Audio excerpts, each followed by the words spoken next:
परमेश्वर की स्तुति, महिमा और धन्यवाद हो। परमेश्वर आपको इस वचन के द्वारा आशीष दे। यीशु के नाम से आमीन। मत्ती अध्याय 21। यरूशलेम में विजय प्रवेश। जब वे यरूशलेम के निकट पहुँचे और जैतून पहाड़ पर बैतफगे के पास आए, तो यीशु ने 2 चेलों को यह कहकर भेजा, सामने के गांव में जाओ। वहां पहुंचते ही एक गदही बंधी हुई और उसके साथ बच्चा तुम्हें मिलेगा। उन्हें खोलकर मेरे पास ले आओ। यदि तुमसे कोई कुछ कहे तो कहना कि प्रभु को इनका प्रयोजन है, तब वह तुरंत उन्हें भेज देगा। यह इसलिए हुआ कि जो वचन भविष्यद्वक्ता के द्वारा कहा गया था वह पूरा हो। सिय्योन की बेटी से कहो, देख, तेरा राजा तेरे पास आता है। वह नम्र है और गदहे पर बैठा है, वरन लादू के बच्चे पर। चेलों ने जाकर जैसा यीशु ने उनसे कहा था वैसा ही किया, और गदही और बच्चे को लाकर उन पर अपने कपड़े डाले और वह उन पर बैठ गया। तब बहुत से लोगों ने अपने कपड़े मार्ग में बिछाए और अन्य लोगों ने पेड़ों से डालियां काटकर मार्ग में बिछाई। जो भीड़ आगे आगे जाती और पीछे पीछे चली आती थी, पुकार पुकार कर कहती थी, दाऊद के संतान को होशाना, धन्य है वह जो प्रभु के नाम से आता है, आकाश में होशाना। जब उसने यरूशलेम में प्रवेश किया तो सारे नगर में हलचल मच गई और लोग कहने लगे, यह कौन है? लोगों ने कहा, यह गलील के नासरत का भविष्यद्वक्ता यीशु है।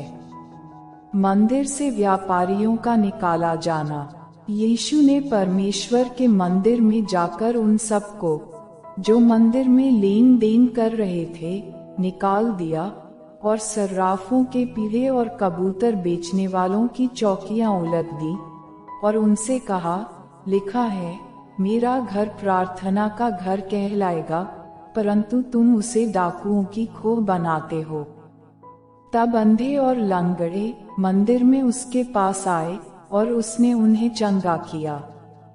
परंतु जब प्रधान याजकों और शास्त्रियों ने इन अद्भुत कामों को जो उसने किए और लड़कों को मंदिर में दाऊद के संतान को होशाना पुकारते हुए देखा, तो वे क्रोधित हुए और उससे कहने लगे, क्या तू सुनता है कि ये क्या कहते हैं? यीशु ने उनसे कहा, हाँ, क्या तुमने यह कभी नहीं पढ़ा, बालकों और दूध पीते बच्चों के मुंह से तूने अपार स्तुति कराई। तब वह उन्हें छोड़कर नगर के बाहर बैतनिय्याह को गया और वहां रात बिताई। फल रहित अंजीर का पेड़। भोर को जब वह नगर को लौट रहा था तो उसे भूख लगी। सड़क के किनारे अंजीर का एक पेड़ देखकर वह उसके पास गया और पत्तों को छोड़ उसमें और कुछ न पाकर उससे कहा, अब से तुझ में फिर कभी फल न लगे। और अंजीर का पेड़ तुरंत सूख गया।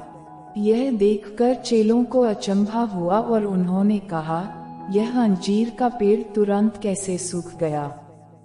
यीशु ने उनको उत्तर दिया, मैं तुमसे सच कहता हूँ, यदि तुम विश्वास रखो और संदेह न करो, तो न केवल यह करोगे जो इस अंजीर के पेड़ से किया गया है, परंतु यदि इस पहाड़ से भी कहोगे, उखड़ जा और समुद्र में जा पड़, तो यह हो जाएगा।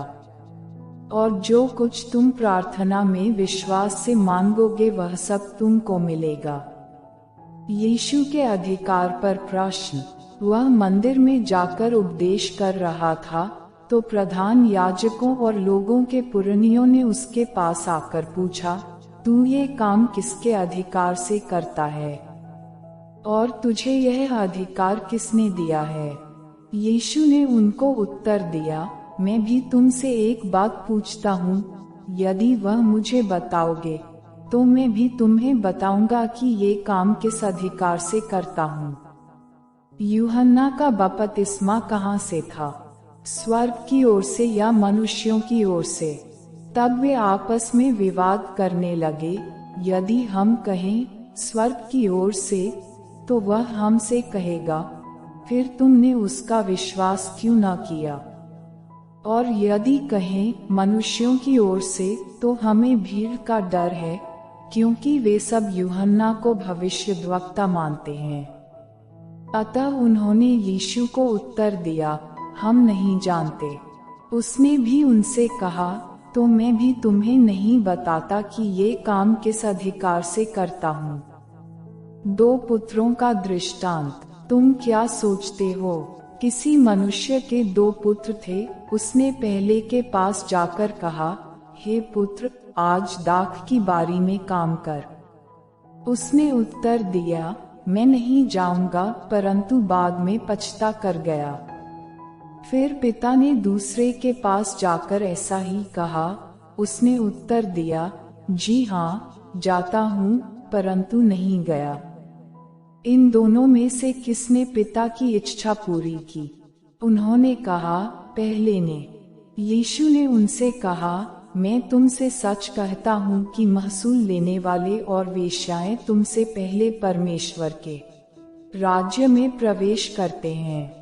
क्योंकि यूहन्ना धर्म का मार्ग दर्शाते हुए तुम्हारे पास आया और तुमने उसका विश्वास न किया, पर महसूल लेने वालों और वेश्याओं ने उसका विश्वास किया, और तुम यह देखकर बाद में भी न पछताए कि उसका विश्वास कर लेते।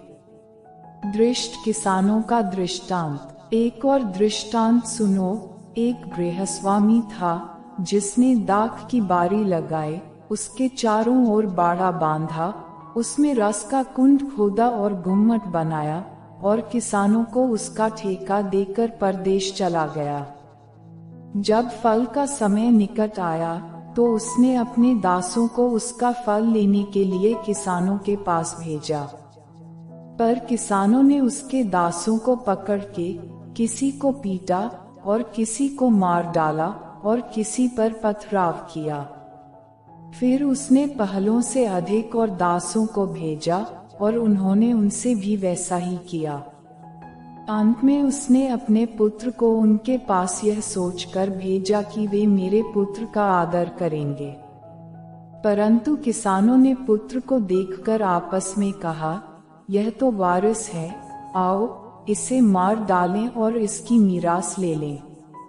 अतः उन्होंने उसे पकड़ा और दाख की बारी से बाहर निकालकर मार डाला। इसलिए जब दाख की बारी का स्वामी आएगा, तो उन किसानों के साथ क्या करेगा? उन्होंने उससे कहा, वह उन बुरे लोगों को बुरी रीति से नष्ट करेगा और दाख की बारी का ठेका दूसरे किसानों को देगा, जो समय पर उसे फल दिया करेंगे। यीशु ने उनसे कहा, क्या तुमने कभी पवित्र शास्त्र में यह नहीं पढ़ा, जिस पत्थर को राजमिस्त्रियों ने निकम्मा ठहराया था, वही कोने के सिरे का पत्थर हो गया। यह प्रभु की ओर से हुआ और हमारी दृष्टि में अद्भुत है। इसलिए मैं तुमसे कहता हूँ कि परमेश्वर का राज्य तुमसे ले लिया जाएगा, और ऐसी जाति को जो उसका फल लाए दिया जाएगा। जो इस पत्थर पर गिरेगा वह चकनाचूर हो जाएगा, और जिस पर वह गिरेगा उसको पीस डालेगा। प्रधान याजक और फरीसी उसके दृष्टांतों को सुनकर समझ गए कि वह उनके विषय में कहता है, और उन्होंने उसे पकड़ना चाहा, परंतु लोगों से डर गए, क्योंकि वे उसे भविष्यद्वक्ता मानते थे। मत्ती अध्याय 22। विवाह भोज का दृष्टांत। यीशु फिर उनसे दृष्टांतों में कहने लगा, स्वर्ग का राज्य उस राजा के समान है, जिसने अपने पुत्र का विवाह किया। और उसने अपने दासों को भेजा कि निमंत्रित लोगों को विवाह के भोज में बुलाएं, परंतु उन्होंने आना न चाहा। फिर उसने और दासों को यह कहकर भेजा, निमंत्रित लोगों से कहो, देखो मैं भोज तैयार कर चुका हूँ, मेरे बैल और पले हुए पशु मारे गए हैं, और सब कुछ तैयार है, विवाह के भोज में आओ। परंतु वे उपेक्षा करके चल दिए, कोई अपने खेत को, कोई अपने व्यापार को। अन्य लोगों ने जो बच रहे थे उसके दासों को पकड़कर उनका अनादर किया और मार डाला। तब राजा को क्रोध आया और उसने अपनी सेना भेजकर उन हत्यारों का नाश किया और उनके नगर को फूंक दिया। तब उसने अपने दासों से कहा, विवाह का भोज तो तैयार है, परंतु निमंत्रित लोग योग्य नहीं ठहरे। इसलिए चौराहों पर जाओ और जितने लोग तुम्हें मिले सबको विवाह के भोज में बुला लाओ। अतः उन दासों ने सड़कों पर जाकर क्या बुरे क्या भले जितने मिले सबको इकट्ठा किया और विवाह का घर अतिथियों से भर गया। जब राजा अतिथियों को देखने भीतर आया तो उसने वहां एक मनुष्य को देखा जो विवाह का वस्त्र नहीं पहने था। उसने उससे पूछा, हे मित्र, तू विवाह का वस्त्र पहने बिना यहाँ क्यों आ गया? उसका मुंह बंद हो गया। तब राजा ने सेवकों से कहा, इसके हाथ पांव बांधकर उसे बाहर अंधियारे में डाल दो, वहां रोना और दांत पीसना होगा, क्योंकि बुलाए हुए तो बहुत हैं परंतु चुने हुए थोड़े हैं। कैसर को कर देना। तब फरीसियों ने जाकर आपस में विचार किया कि उसको किस प्रकार बातों में फंसाएं। अतः उन्होंने अपने चेलों को हेरोदियों के साथ उसके पास यह कहने को भेजा, हे गुरु, हम जानते हैं कि तू सच्चा है और परमेश्वर का मार्ग सच्चाई से सिखाता है और किसी की परवाह नहीं करता, क्योंकि तू मनुष्यों का मुंह देखकर बातें नहीं करता। इसलिए हमें बता, तू क्या सोचता है? कैसर को कर देना उचित है कि नहीं? यीशु ने उनकी दुष्टता जानकर कहा, हे कपटियों, मुझे क्यों परखते हो? कर का सिक्का मुझे दिखाओ। तब वे उसके पास एक दीनार ले आए। उसने उनसे पूछा, यह छाप और नाम किसका है? उन्होंने उससे कहा, कैसर का। तब उसने उनसे कहा, जो कैसर का है वह कैसर को, और जो परमेश्वर का है वह परमेश्वर को दो। यह सुनकर उन्होंने अचंभा किया और उसे छोड़कर चले गए।